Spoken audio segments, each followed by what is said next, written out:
Hello and welcome to ATARC's webinar series. Today, our topic experts will share strategies that agencies can implement to alleviate the concern of the unknown and make operations more efficient. My name is Kirsten Patton, Working Group Program Manager here at ATARC, and I have the pleasure of moderating today's panel discussion. ATARC stands for the Advanced Technology Academic Research Center, and we are a nonprofit that facilitates collaboration between government, industry, and academia in order to accelerate technology modernization initiatives.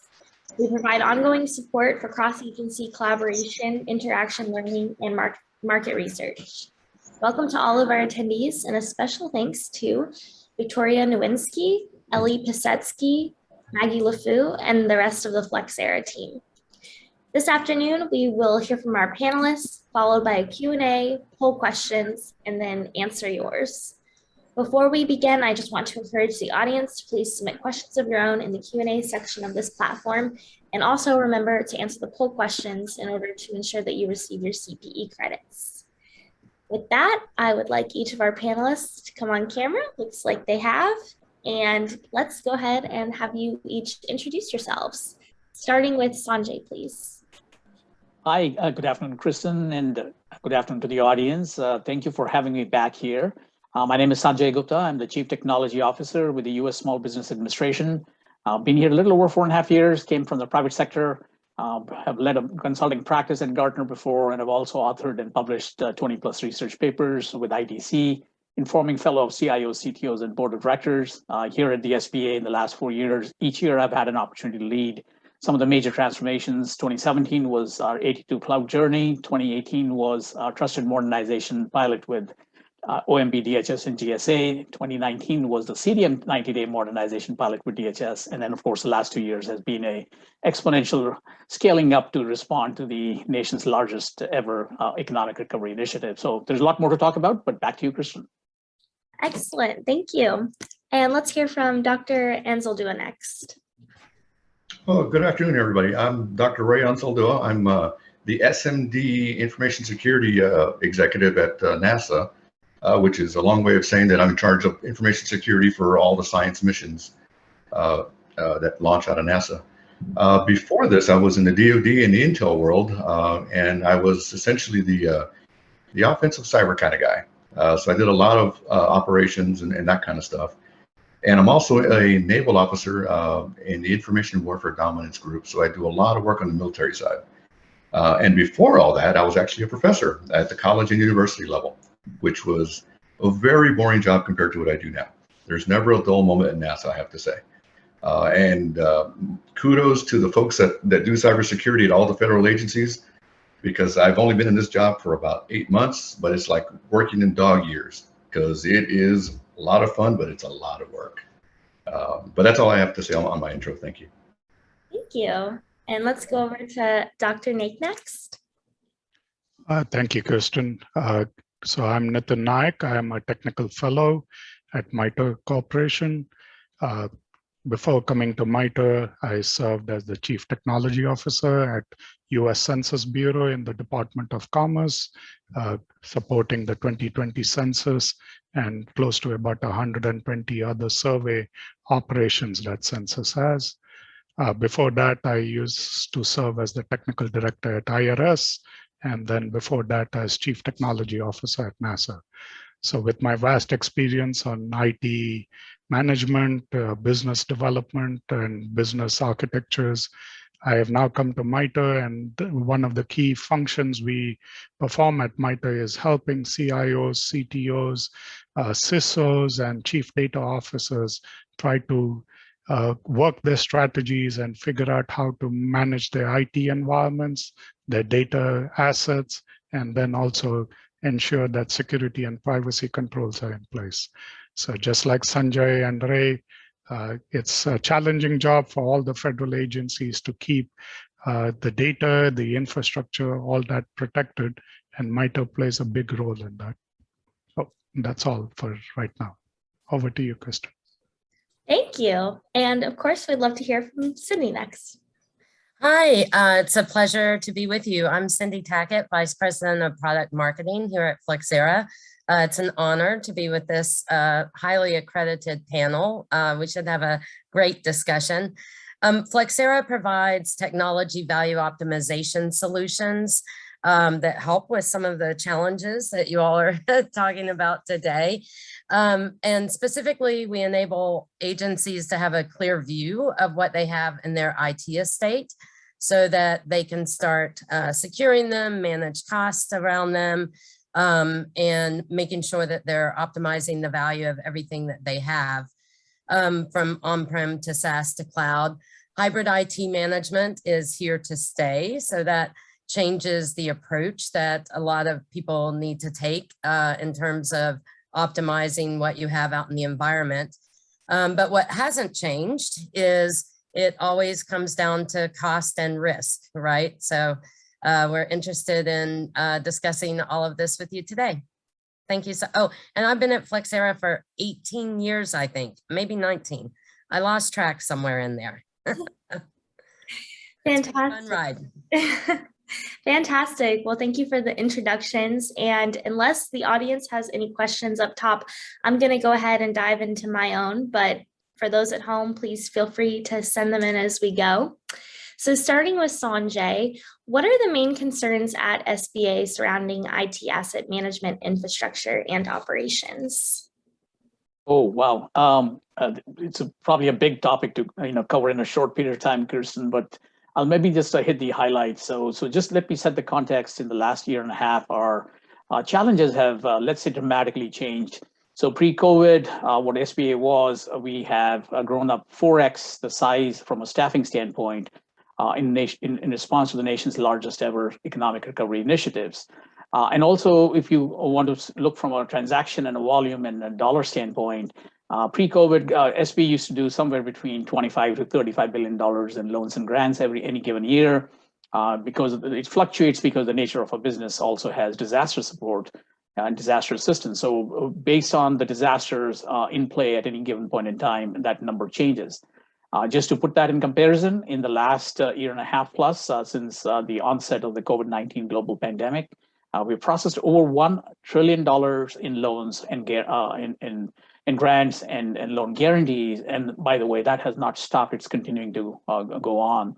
So you can imagine that the volume of transactions and the velocity, more importantly than the volume, has been a significant challenge from us operations and a security perspective.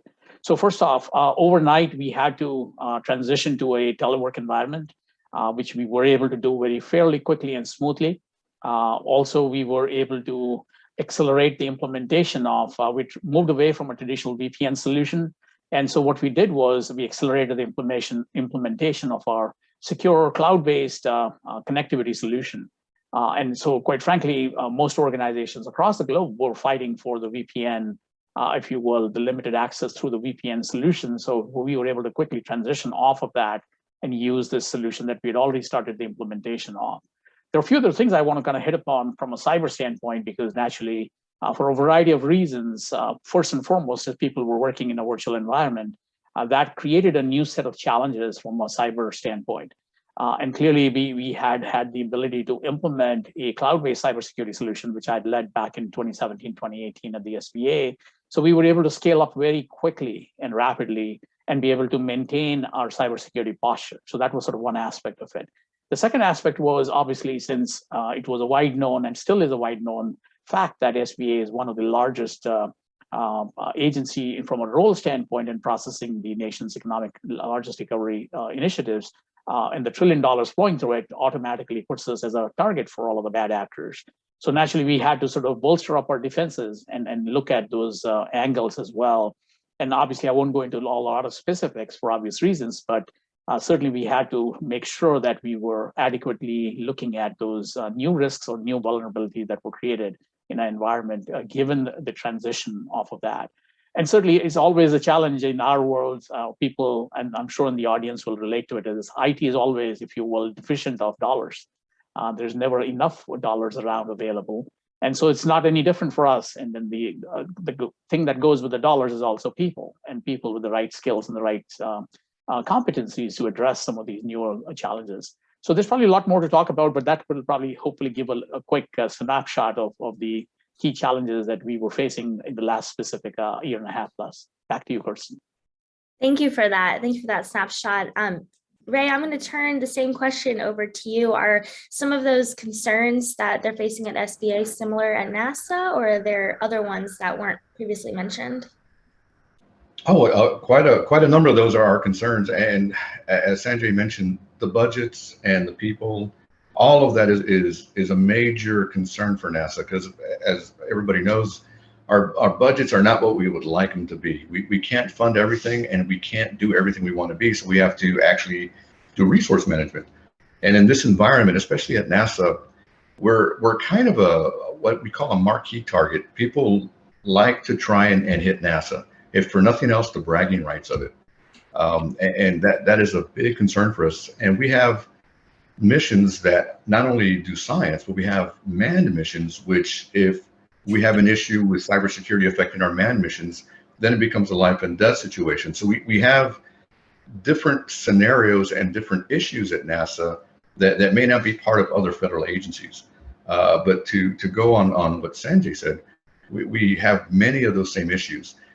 In particular for NASA, with us going off planet, our extension of our communications, networking, and infrastructure beyond Earth is a unique problem set that very few other organizations have.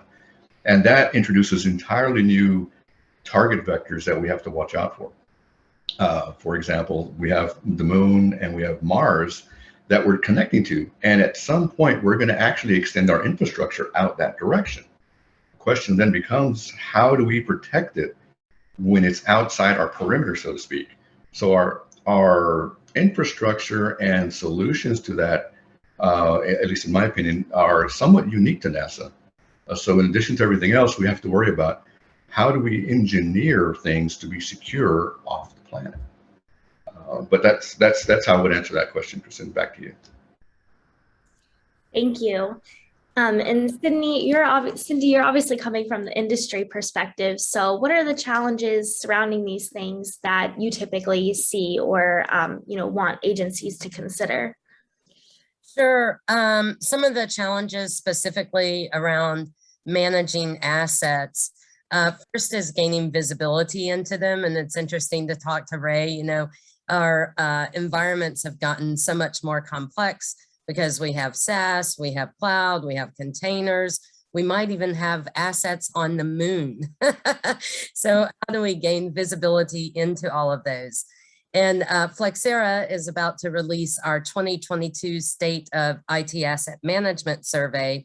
And that survey actually asks about challenges, and the challenges that we saw from the respondents very much echo what Ray and Sanjay are saying.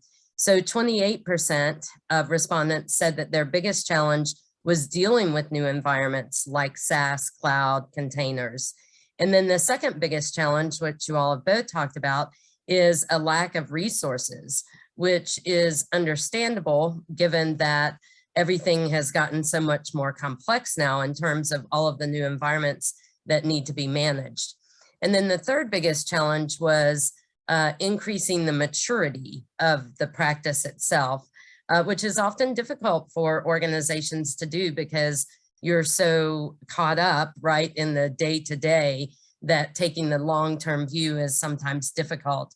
And then the respondents also cited challenges with the amount of time and money spent doing things other than innovation, like time spent on internal or regulatory audits or vendor audits.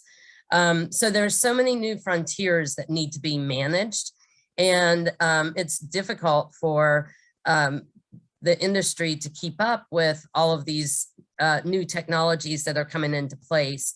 And the biggest challenge is that as new technologies are introduced, it doesn't mean that the old technologies go away. So everything is additive, and it gets very exponential. So you still need to manage on-prem, you still need to manage your licenses that are going to the cloud. Now you need to manage the cloud instances themselves, manage and secure it. You need to manage and secure SaaS. So it just gets more complex, but having visibility across on-prem, SaaS, and cloud is typically, a good place to start. So at least you can start looking at these things holistically and getting a strategy and a program together that replicates, what your IT infrastructure looks like. Thank you. Excellent insights. I see we have an audience question come through, so we're going to answer that in just a moment. But first, let's go ahead and pop up our first poll question. And again, as a reminder, answer this in order to ensure that you receive your CPE credit. So take a moment, let's read through it. The first one is, what areas of your SAM practice have evolved due to the effects of COVID-19? And the second part of that poll is, what SAM initiatives do you want to make progress on in the next year? So folks at home, please take a moment to answer that. And we'll go ahead and answer this audience question. This one is for MITRE. So Nitin, if you could answer this one. On the CEM FFRDC, how are you seeing impacts from COVID driving modernization at Treasury IRS as sponsoring agencies for ITSM delivery and cybersecurity operations to protect critical citizen data? Ooh, that's a whole lot of acronyms. Nitin, do you have a response for this audience question? You're muted. Sorry. A partial response. I think each of the Treasury bureaus have had similar problems as what Sanjay and Ray talked about. I think one is the fact that they had to continue to keep the country moving. Treasury had to have a lot of sort of stimulus payments and other types of payments that they had to process while the workforce was in a distributed fashion. So I think to add to the answers you asked about the previous question, it's not only the compute infrastructure, but also the mobile workforce. The whole, we have been talking about BYOD and laptops, and the assets grew and they were no longer on-prem.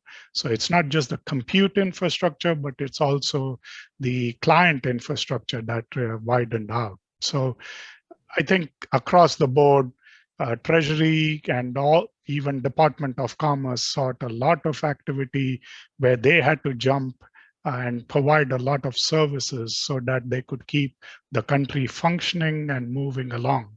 And that caused issues, just like Cindy has said, and Sanjay has said, and Ray have said.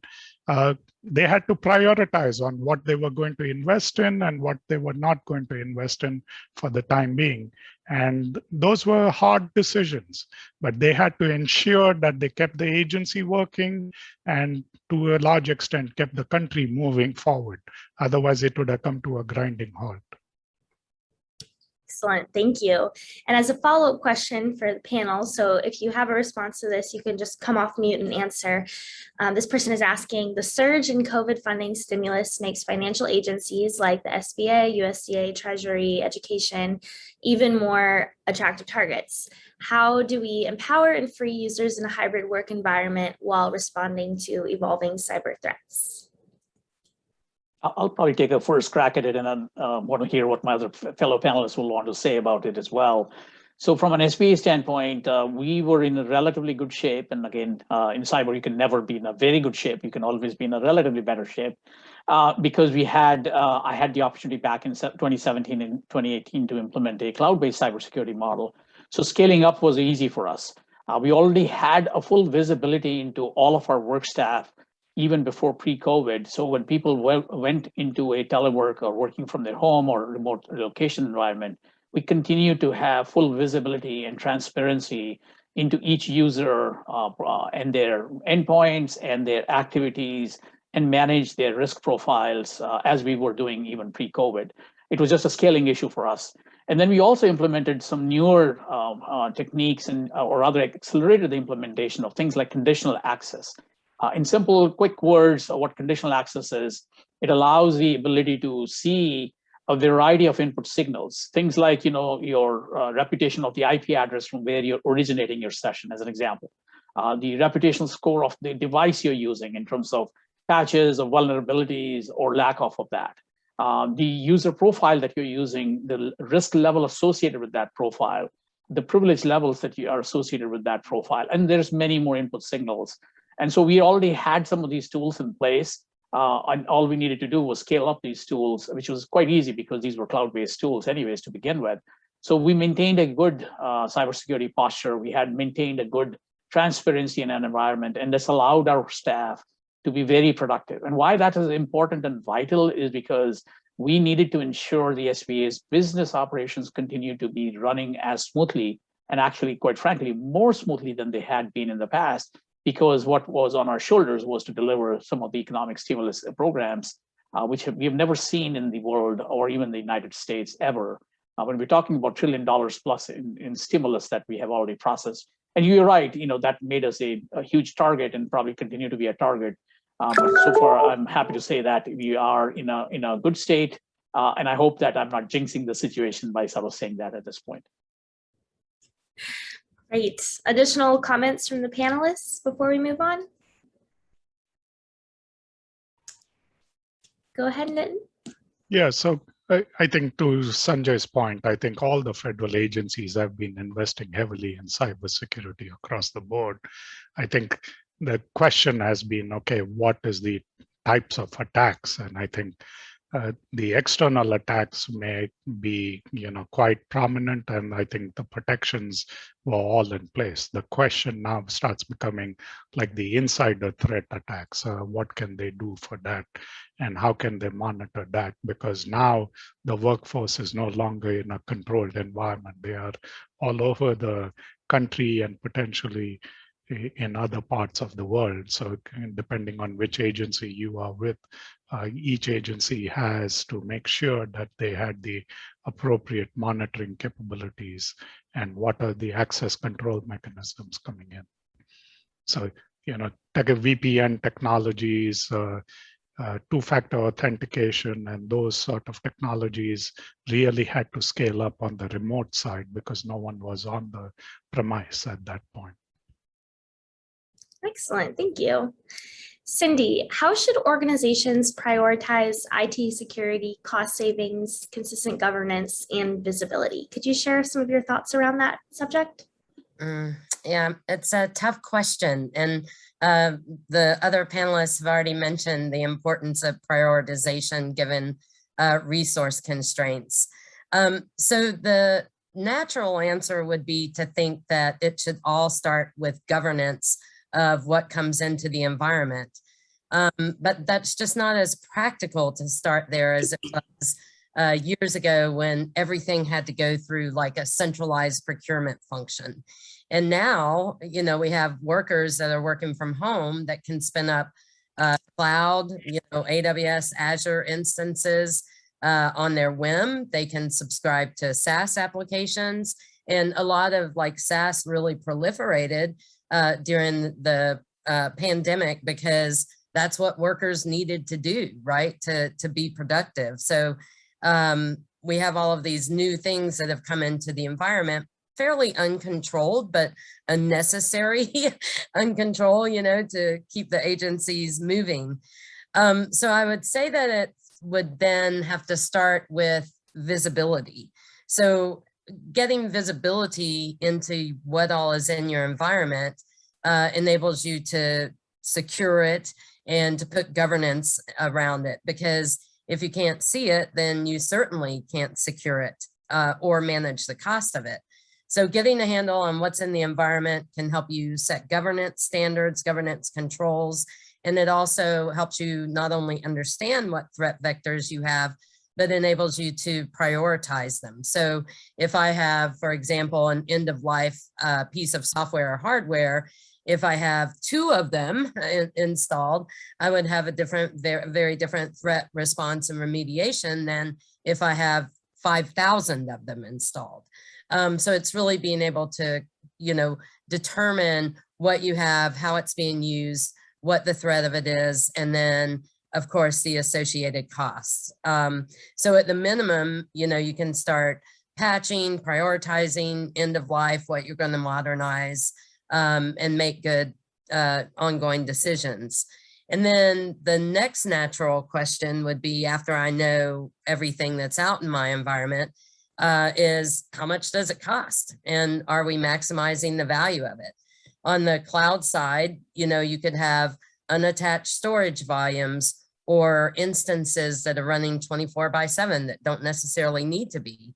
And by optimizing all of those costs, that can help you fund other efforts. Everyone on the panel mentioned, budget constraints. There's never enough time or money to do everything that you want to do. So then the name of the game is making sure that the money that you are spending, that you're maximizing that and that there's no waste in money that's going out the door. Or if you have cost overruns, things like that, making sure that you're doing everything that you can so that you're funneling as much of your funds as possible towards innovation efforts or security efforts or things like that we need to do. Hopefully that answered the question. Yeah, thank you for breaking that down for us. So we're going to take a slight pause in conversation again and post our second poll question for today. This one is going to be, I'll go ahead and read it. Oh, there it is. What metrics are used to measure success of your SAM initiatives? So you can choose from reaction in hardware purchase, reduction in facility costs, reduction in required rack floor space, or reduction in maintenance contract spend. So again, just take a moment there. And for the next question, I'm going to turn it over to Ray.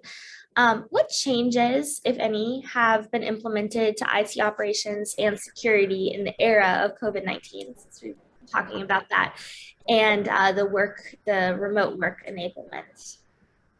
Well, for NASA, the biggest changes are, as the panelists have alluded to, is the shift from on-premises work to remote work, which was, and this is ironic because NASA deals with long distances, had not been done before really on a large scale. So that shift initially was somewhat difficult, but as we got more traction and we got better at it, the shift to remote work has been very, very good for NASA.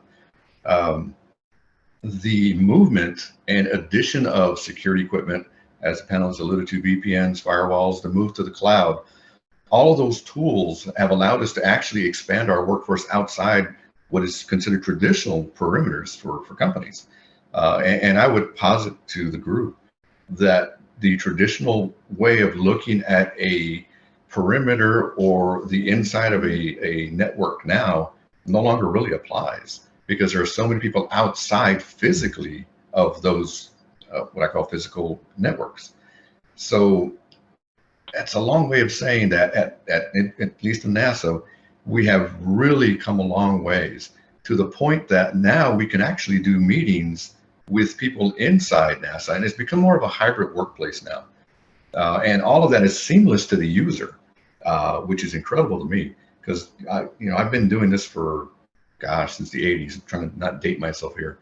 And to think that we could actually do hybrid teleconferences that are secure in this fashion with multiple people in different time zones, it's just incredible to me. And a lot of that just happens in the background. And NASA is very bifurcated, would be the word. There's what we call NASA corporate, and then there's the NASA mission side. And getting all of those different players and all of those different systems internally to work seamlessly on the security side remotely, I have to hand it to our IT folks. They have really done a great job of securing us. But that's really, hopefully I answered your question there.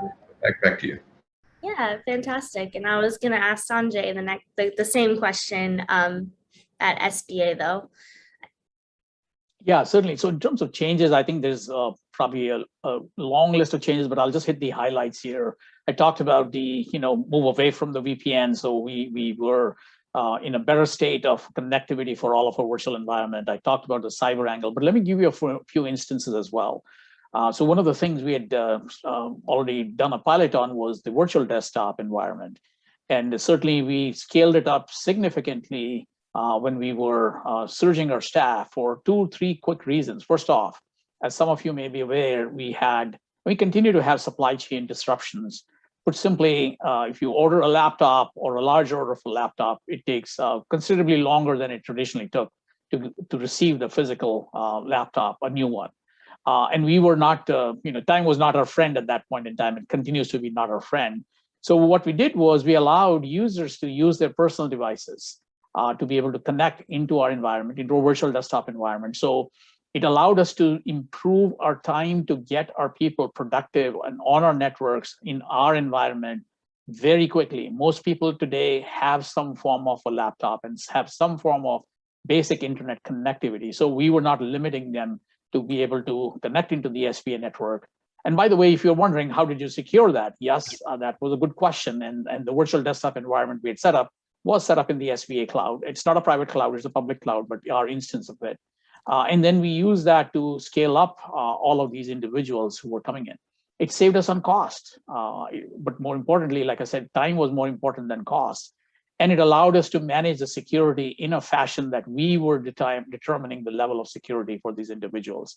So the VDI, or the virtual desktop infrastructure, has been a humongous benefit for us. And this was one of the innovations we had already put in place. Let me give you another couple of quick examples.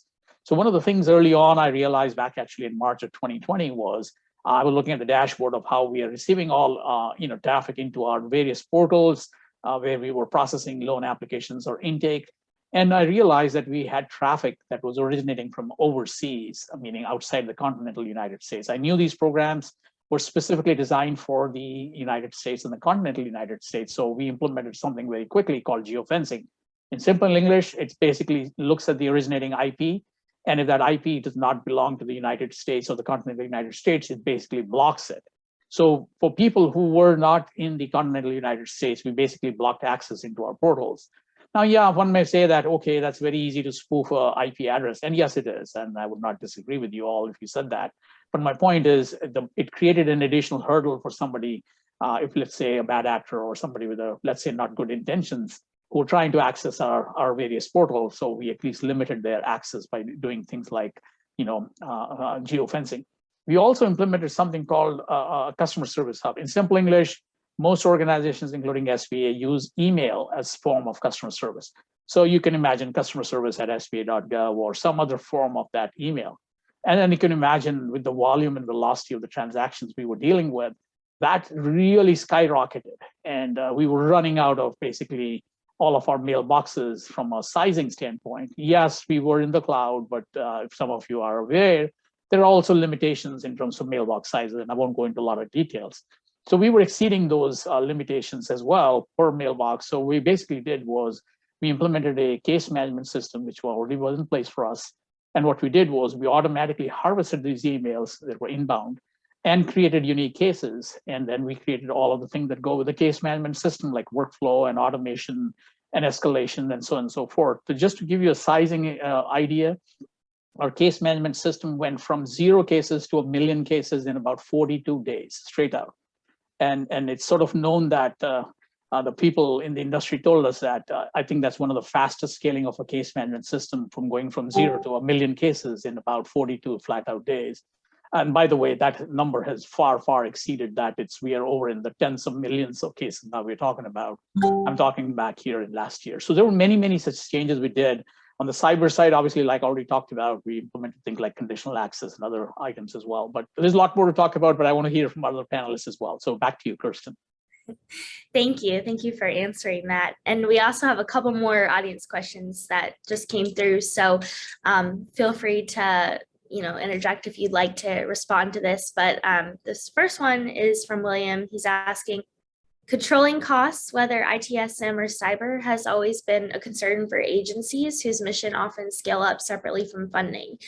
Is the trade-off of managing a more diverse technology stack of low to no costs open source tools worth it versus a single solution that's more costly but offers more integrated capabilities? Or is it a balance of both? Cindy, would you like to share some thoughts around that first? Sure. I think it will always be a balance of both, picking the right tools for the right jobs. But, if you look at like where a lot of your costs come from are actually, vendor costs, licensing costs. And what has changed in terms of our environments becoming more complex is that all of your major strategic vendors, like if you look at Microsoft, Oracle, SAP, IBM, they all now have delivery options, or their product portfolio spans on-premise applications, cloud, SaaS applications.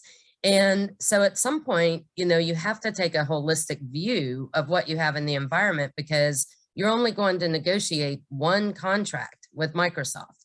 And if you are looking at these things in silos, then you're going to miss a trick on being able to, negotiate the best contracts for your O365, for all of your SQL Server, everything that you have on-prem or BYOL, and then of course your cloud spend. So I think you have to look at it both internally, right, what your business requirements are, but then also take a step back and look at it externally, and how your vendors, or where your major costs are, and what's the best way to manage those things. I'd like to hear from other panelists if you have an opinion. Yeah, sure. Nitin, go ahead. Yeah, so in addition to what Cindy said, I think there are some other factors. I think one of the key factors in terms of technology, I have, and I think MITRE also believes in this, is there's the mission side and the mission support side of every agency. What do I mean by that?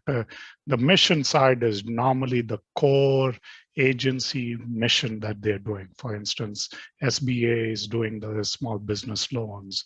NASA is doing scientific research and scientific space missions and aeronautics.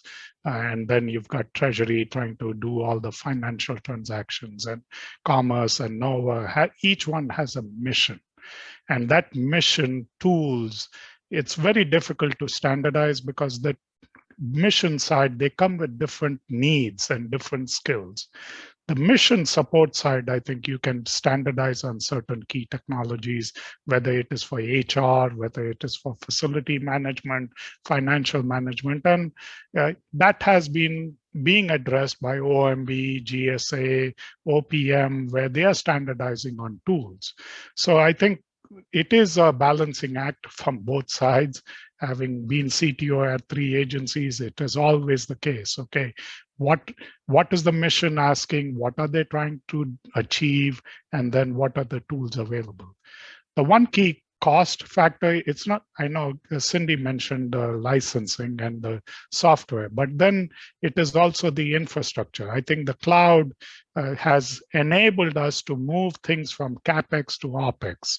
I think that is a different conversation to be had, because many times agencies have limited funding. They cannot guarantee multi-year funding for CapEx investments. And so they would prefer things to go to OpEx. But unfortunately, there are some legacy technologies that are core to the working of the entire country. IRS has mainframes, SSA has mainframes, and I'm sure Ray has some high performance computing requirements, which are very customized, and those need CapEx investments. Not everything can potentially go to the cloud. The third thing I would say is people training. Okay. When we try to standardize on technologies, the issue is, okay, do you have enough people trained in those capabilities? And by the way, this is not just in ITSM, but this is also in cybersecurity. Cybersecurity people, they don't have enough time to get the training, because they are constantly defending, detecting, and protecting. They are in that mode. So they need to get some allocation of funding to be able to relax and get more workforce on the bench, so that they can keep up with the training and the use of these tools that are being proposed here. Thank you for those insights. And then last audience question, real quick. Ray, if you were to prioritize the following initiatives in terms of most important or of interest, what would the order be? And this would be IT visibility, situational awareness, technology, spend optimization, or cloud migration workload and cost analysis? Oh, that's a great question.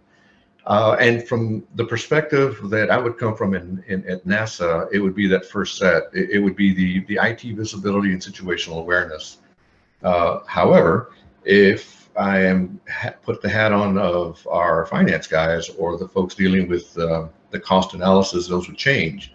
But from my perspective, the IT visibility and situational awareness are key, because we don't know what we don't know sometimes, and particularly with NASA, and to the point of some of the panelists, some of our technology is very, very dated. There are systems that I've seen that I hadn't seen since I was back in college in the 80s, and those are still working very well. But they're not necessarily on the radar of our automated systems, because to the point of some of the panelists, they may not work or play well with some of the modern visibility systems. So that for me is a priority, is to get as many things within our systems visible, because quite frankly, in my old role back in my DoD days, we were always looking for that soft underbelly, for the things that the organization didn't know they had, and because they didn't know they have it, there were vulnerabilities associated with it. So with that in mind, that is why that is always top of mind for me, is we need to have a quote unquote inventory of what we have, and is it up to date? Is it patched? All those things that go along with that. So to answer your question directly, that would be my priority of those three you mentioned. Over to you. Great, thank you. Let's pop up our third and final poll question. What assets do you track in your CMDB? There it is. Answer: on-premise, virtual machines, private cloud storage volumes, containers, private cloud instances, public cloud storage volumes, public cloud instances, or none of the above. And then I think there was one more audience question that just came through. Yes, William, we'll go ahead and answer this. So William says, we often focus on the tech as a panacea, but to Nitin's point about people training to keep the workforce able to meet the mission needs is right on the money. With an aging federal workforce that's now operating outside of the traditional office, what do you see as the key drivers to engage these users from an organizational change perspective to foster a successful adoption of the digital workplace? Good question. Any of our panelists want to chime in on that?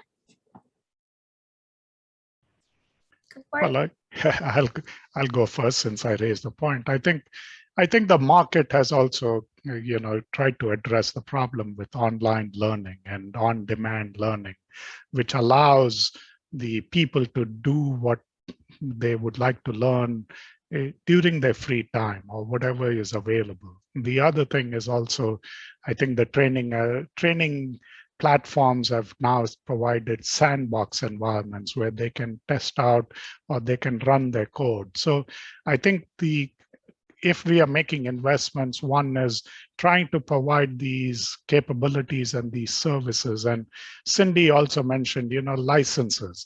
Sometimes even the vendors who are providing licenses are willing to throw in the training component. They throw in the training credits. And the question is, can you take time to do that? Unfortunately, there is one problem, which is the workforce is potentially overworked. They don't have enough free time. And so the question is, can you hire enough bench strength to be able to provide some amount of time, whether it is 5%, 10% of their time for this training? And we are starting to get into the performance review timeframes everywhere. I think, that should be one of the key objectives. Most employees' performance plan is, okay, how are you going to keep up with the new technologies and new skills? And if I may add, Kirsten, just one more thing about the IT assets. I know we've been talking a lot about sort of hardware and software, but ever since the Evidence-Based Policymaking Act and Open Data Act, I would like to say data is now the new IT asset, especially with cloud computing. It's all about the data. The data is finally owned by the agency, and the agency has to protect it, and the agency needs to know where is all that data sitting. Because even the cloud providers are providing automated backups and other things. So I would like to highlight that data is an important IT asset which has to be managed. Great, thank you. Do any of the other panelists want to comment on that before we continue? Yeah, I'd like to just chime in a bit as well, in addition to what Nitin just said. So workforce is a continuing issue and probably will be one of the largest impediments in adoption in technology modernization. I see this as part of my role is also I've been on the TMF board. And so the people side continues to be a big challenge. In terms of how do we, I guess, try and address this issue, there's many initiatives underway right now. And I think one issue that and there was a mention of a digital workplace or a digital world. So one of the things that is happening right now in the federal IT space is the notion of customer experience is taking on a bigger importance than it traditionally has.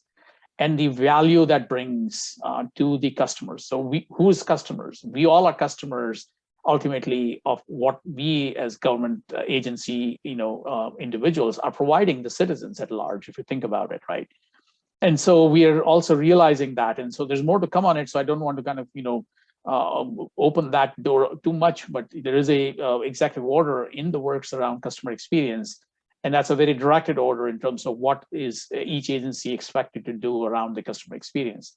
Amongst other things, there is a whole lot of push around reducing the intake processes from being paper-based processes to more digital processes, meaning you have a form, an online form, and you're filling that as opposed to some paper form or some PDF document, which is a fillable form of a PDF as an example. And so there are some more to come out. So, that's probably all I can say at this point in time. So stay tuned for the the customer experience executive order, to be coming out, which will direct agency heads to specifically make progress in that arena. That still does not address the workforce issue about training. And I think there are some other initiatives, which is around, looking at, and these have happened in the past as well, which is again, resurging now, as I understand, is having the notion of people from academia, private sector, public sector, other places to have a tour of duty in the government, like a 2-year sort of stint, and bring in those individuals who can then take those skills, bring those skills that they have from the outside in here, do like a 2-year public service. Of course, it's a paid public service. I wouldn't want to give you an impression that's not. And then, take those skills back into their respective organization and industry. So there's more coming on that, but I think there's probably a lot more to be done in terms of the workforce training and having the workforce of the future. That's great. Thank you for sharing that. Yeah, if I could chime in on the last part of that, and this is from my professor days, is what I'm noticing within NASA and other federal agencies is this move in training to get away from the old boring training. The training is now much more interactive, to the point that some training I've seen reminds me of video games. And it's more interactive and engaging, which is part of the issue with some of this training, because there are times when you're just clicking and clicking and you fall asleep and you wake up with, what I call keyboard face. But when you are doing the interactive stuff, it's very engaging. And I've seen the difference both in classrooms and within the DoD and at NASA, where the newer training that's engaging doesn't seem like training. And then on top of that, at NASA particularly, we have our own department essentially that handles a lot of the training. So it's very centralized and it's very efficient, or as efficient as we can be. So combining that with a lot of the ideas from Sanjay and Nitin, I think NASA's on the right track to get the training down, because to the point of the question, that is a key component of keeping our workforce up to date, because the last thing you want is a workforce that's not really trained on the new cyber environment or the new way that things are going. Because all that does is allow what I call security seams for attackers to find a way to break in. And by far, the weakest part of any security system is going to be the human, by far. It's relatively easy to secure the technology, but it's not as easy to secure the individual, especially if they're not trained properly. But hopefully that answered that question. Back to you, Kristen. Great, thank you. Cindy, what is the most useful strategy in improving visibility into the sprawling IT asset landscape? Good question. And visibility into the landscape, as everyone has mentioned, has gotten a little more difficult with work from home because now everything's not within our four walls. But I think it's looking at your strategy for how you're going to discover all of these new environments you have. And actually, if we think about it like as a maturity model, for every IT investment, regardless of whether it's on-prem, cloud investments, SaaS, you really, or containers now are a big one too, you really have 4 questions that you need to answer for all of these environments so that your stakeholders understand what all you have. The first is, what do we have, which comes with good discovery and enrichment of your discovery of your inventory with market data, like what's end of life or what has vulnerabilities associated with it. And then secondly, once you understand what you have, it's contextualizing how the organization is using it. So what business unit is it in? What, what department, what cost center, what locations, being able, or what service is it engaged with, business service. So it's really being able to look at everything contextualized to your environment. And then third is, can we control and secure it? And then this is all about the governance piece of it. Can you audit it? Are you compliant with it? Are you proactively managing the life cycle of it? And then fourth and lastly is, then are we maximizing the value out of it, or is it optimized? So making sure that your subscription levels are right. To Nitin's point, cloud costs, there's a world of opportunity for optimization of your cloud costs, cloud spend, all of the infrastructure spend that you're spending. So I think, moving along in that direction, the finding it, contextualizing it, making sure you can secure and govern it, and then optimize it. So that gives you kind of a good strategy if you think about it like as a maturity model. What we find is a lot of organizations are really good in one area or another, like they're really good at getting to that 4th level of maturity for like desktop or laptops. But then when you start getting into some of the more transient infrastructure like cloud or containers, their maturity level is very different. So looking at it from all of the environments that you have. Great, thank you. And then for those at home, just a reminder, we're coming up on time. So if you have any last questions for our panelists, please send them in now so that we can get those answered. But this may be our last question. So Ray, this will be for you.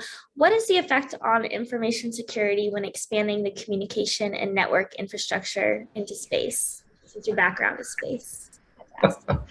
Literally right now, my background is space on this call. Wow, that is the conundrum right now that we have at NASA.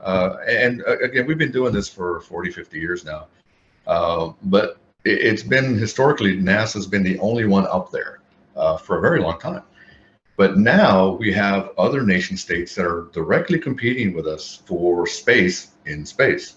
And what we're seeing is the infrastructure for networking, computers, the internet essentially, is being recreated in orbit. And in NASA's case, we're looking to recreate that all the way across the solar system.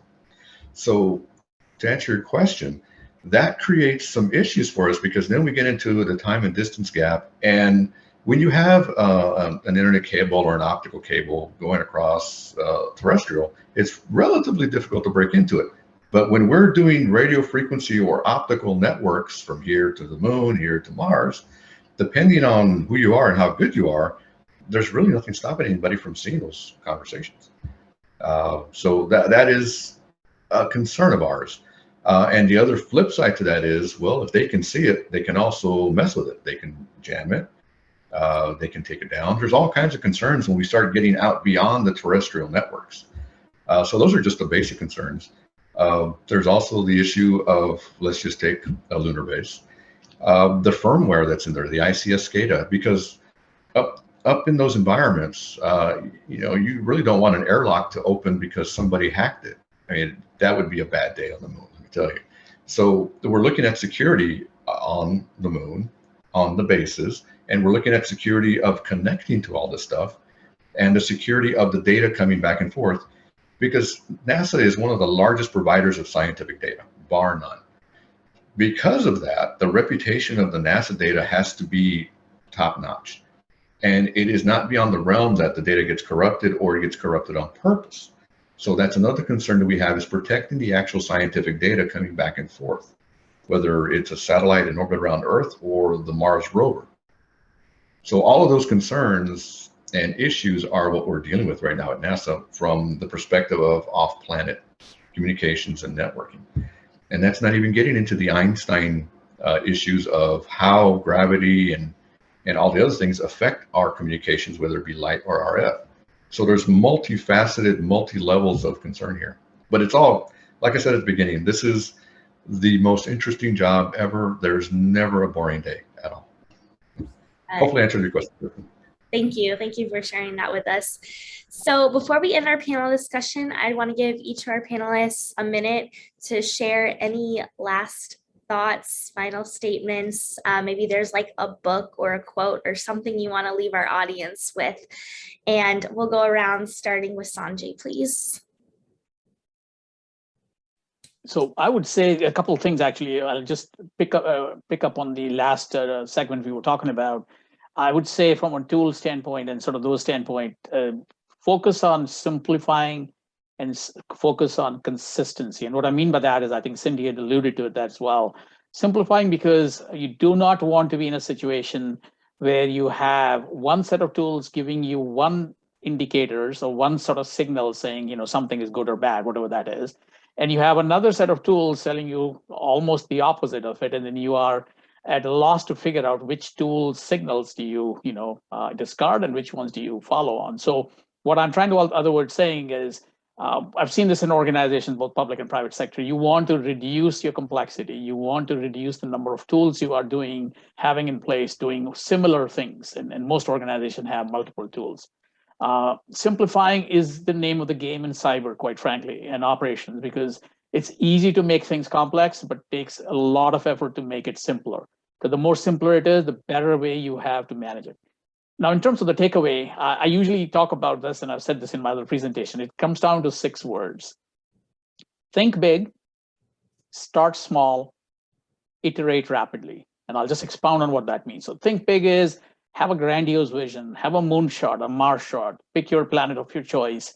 And I know Ray's here from NASA, so he'll help me sort of maybe say, pick the galaxy of your choice, forget the planets here, right? So be ambitious, be grand, be bold, find your vision, which is, big. You have to start small with something tangible, something specific to the business mission that you are accomplishing, and be able to show what you can do. And then you have to iterate rapidly by using whatever forms of learnings do you use to, continue to build on that knowledge and iterate rapidly and deliver a solution at scale. So think big, start small, iterate rapidly. And simplify and consistency. I like it. Sydney, over to you next. Thank you. I want to expand on Nitin's point where he was talking about data is the asset. I could not agree with that more. And I think having good data about what you have in the environment is really the foundation for a lot of other things that happen. So foundation for security, foundation for IT service management, IT asset management, IT operations management. It's all about, the layer of knowing everything that you have and, what that means in your environment. And I think if you know that, then you're well ahead of the game in terms of being able to really succeed at these other disciplines efficiently. Excellent. Thank you so much. And then over to Nitin next. Yeah, so one of the key takeaways, which I have based on everything that is going on here, is my proposition is use automation to simplify your life and gain time. if you can use automation in sort of deploying environments, use automation in embedding the agents that are necessary for management, for asset inventory, for security purposes. That is the fundamental principle that virtualization and cloud and all these technologies have brought to us, is automation. Okay, that's what AI and machine learning is trying to achieve. So I would say use automation as your friend to achieve and relieve you of all the stress as much as possible. Because to Ray's point, if you can remove the human factor out of it, at least to a large extent, you can gain a lot of time in it. Over. Excellent. Thank you. And then we will wrap it up with Ray. Oh, well, thank you. I guess the key takeaway for me, and this is kind of combining all of the panelists' comments, and I would say have an automated baseline that you have across the board for your organization. But because we're mission oriented, everything's slightly different per mission. So have a baseline across everything, including the missions. And then on top of that, have the unique sets that you need for missions. So you have a baseline at the bottom, but you have the flexibility at the mission level to accomplish the same thing, even though the mission may be completely different than the one next door. So that bridges that gap between standardization and dynamic flexibility. That would be my takeaway from this whole discussion. I love it. These are all such fantastic remarks. Thank you all so much for your time, and thank you at home for being such a great audience with your questions.